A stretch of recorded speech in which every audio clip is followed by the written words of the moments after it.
여러분, 이재명의 운명은 어떻게 될까 궁금하시죠? 또 반대로 윤석열 대통령은 또 어떻게 될까? 일단 1차전에서는 윤석열 대통령이 이겼습니다. 비록 0.73%라고 하지만 윤석열 대통령이 이재명을 꺾고 대통령이 됐습니다. 그런데 보통 말이죠, 이렇게 대선에서 지고 나면 해외로 나간다든가 내지는 정계를 은퇴한다든가 이런 수술을 밟는데, 윤석열 대통령 대 이재명, 이재명 대 윤석열 대통령의 싸움은 지금도 계속되고 있습니다. 윤석열 대통령이 대통령으로서 행정권을 장악했지만 이재명 역시 만만치 않게 지금 입법권을 장악했습니다. 지금 여의도 대통령이라는 말이 나오고 있습니다. 대통령이 두 명이다. 용산에 한 명이 있고 여의도에 한 명이 있다라는 말이 나오는데, 이게 과장 같지만 말입니다. 사실상 이재명의 권력이 만만치 않습니다, 여러분. 이 국회라고 하는 것이 엄청난 권력을 갖는 겁니다. 그래서 총선이 중요하다는 거 아닙니까? 국회에서 동의 안 해주고 국회에서 인준 안 해주면 사실상 대통령은 손발을 잘린 것이나 다름없습니다. 아무것도 못합니다. 민생법안 하나 통과시키려고 해도 국회가 통과를 시켜줘야 되는 거 아닙니까? 그다음에 지금 국회가 사사건건 발목을 잡으니까 지금 외교라든지 국방 이런 거 외에는 내치에서는 사실상 윤석열 대통령의 어떤 통치가 거의 막혔다라고 해도 과언이 아닙니다. 그런데 여당도 이거 지금부터 질의멸렬하고 이런 가운데 지금 이재명이 이끄는 야당은 너무나 강력하다 보니까 이재명이도 대통령 못지않은 권력을 갖고 있다. 정말 외교라든지 국방 그것만 빼놓고는 이재명이 엄청난 권력을 갖고 있습니다. 이재명이가 통과시키고 싶으면 법 다 통과됩니다. 이재명이가 예를 들어서 누구 반대하면 그 사람 안 됩니다. 또 된다 하더라도 계속 트집 잡고 말이죠. 여러분 보시지 않습니까? 이진숙 방통위원장 비록 임명을 했지만 지금 탄핵시킨다고 그래가지고 지금 직무가 정지돼 있지 않습니까? 자, 이런 지경이다. 그러다 보니까 윤석열 대 이재명, 이재명 대 윤석열, 이 싸움은 지금 어떻게 종말이 날 것인가. 그런데 현재 권력은 어쨌든 간에 그래도 윤석열이죠. 그런데 이재명이 다음 권력이 된다면, 즉 대통령이 된다면 이거는 뭐 오히려 이재명의 승리가 아니냐, 역전승 아니냐, 이런 얘기까지 나오는 겁니다. 왜냐? 이재명이 대통령이 된다면 입법권을 장악하고 시컨 권력 누리다가 또 대통령까지 된다면 그야말로 대통령 한 7, 8년 해먹는 꼴 아닙니까? 지금 그런 얘기입니다. 그런데 한쪽에서는 이재명 대통령 못 된다, 결국은 못 된다, 또 이렇게 얘기를 합니다. 자, 그럼 윤석열 대통령은 끝까지 임기를 잘 마치고 임기를 마친 후에도 또 전직 대통령으로서 또 평온한 삶, 또 의미 있는 삶을 살 것인가? 아니면 쟤들이 얘기하는 대로 임기를 못 마치고 그야말로 불행한 삶을 살 것인가? 이런 얘기입니다. 그래서 지금 탄핵의 밤이 먼저냐, 구속의 밤이 먼저냐, 이런 얘기가 나오는 겁니다.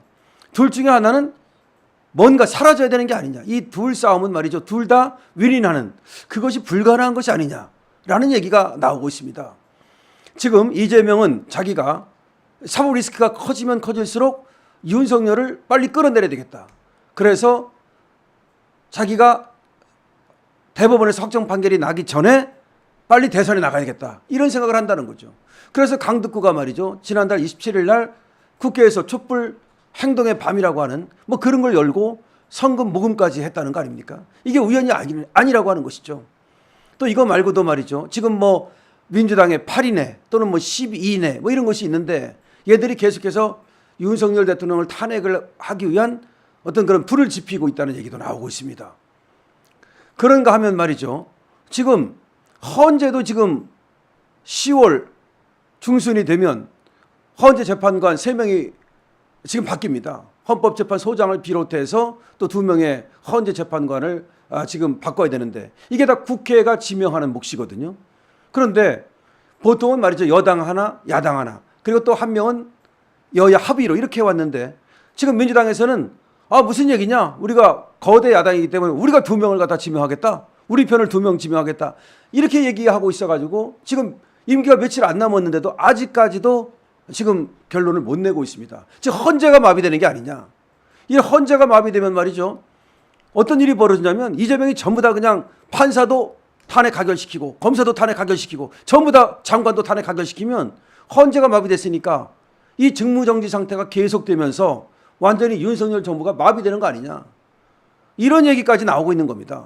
심지어 말이죠. 이 헌재가 마비된 상태에서 혹시라도 그럴 리는 없겠지만 이 국회에서 8놈이 이탈해가지고 200석이 만약에 윤석열 대통령 탄핵안에 가결시키면 그때는 대통령이 직무가 정지되고 언제까지 정지될지도 모르는 그런 이상한 사태가 온다는 거죠. 지금 이렇게 지금 일촉즉발입니다. 다시 말하면 구속의 밤이 먼저냐 탄핵의 밤이 먼저냐 이런 얘기인데 저 야당에서는 탄핵의 밤을 가자. 조국이는 공공연하게 탄핵시키자. 민주당도 탄핵을 갖다가 결심하라. 이렇게 얘기하고 있습니다. 그런데 또 이제 이재명에는 어떤 사후 리스크가 있는 거냐면 11월 15일 공직선거법, 11월 25일 우진교사. 요거 1심 결론 납니다. 하지만 이건 1심이기 때문에 지금 이재명 어떤 생각을 하는 거냐? 아, 검찰이 이거 사기 기소한 거다. 그야말로 가짜 짜집게 해가지고서 검사의 구태타다.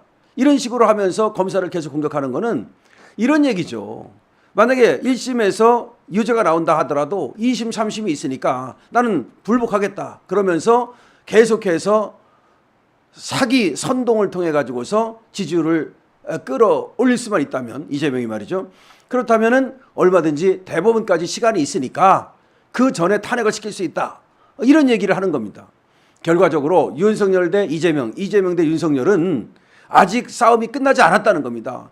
1차전에서는 윤석열 대통령이 이겼습니다. 하지만 지금은 서로 팽팽합니다. 어떻게 보면 대통령이라고는 하지만 사실은 이재명의 권력도 만만치가 않습니다.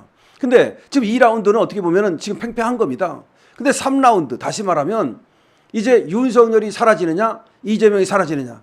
물론 아직은 권력을 쥐고 있는 윤석열이 유리하지만 입법권도 만만치 않기 때문에 이게 만약에 이재명이 다음에 이 사법 리스크를 넘어서 대통령이 될 수 있다라고 본다면 그쪽으로 싹 쏠린단 말이죠. 자, 그래서 탄핵의 밤이 먼저냐 구속의 밤이 먼저냐. 당연히 구속의 밤이 먼저야 됩니다. 그래서 1심 때 말이죠. 법정 구속이 될 수 있기를 바라는 겁니다. 지금 공직선거법도 2년 구형이 나왔고요. 그리고 또 의진교사도 3년의 구형이 나왔기 때문에 실형이 떨어지고 법정 구속이 되고 그러면 이재명의 힘이 쑥 빠지겠죠. 그렇게 돼야만 윤석열 대통령의 완전한 승리가 만들어진다. 이렇게 볼 수 있겠는데요. 하여튼 간에 지금 아직까지도 두 용간에 어떻게 보면 이재명도 용은 아닙니까? 지금 격투가 벌어지고 있다라고 생각할 수가 있고요.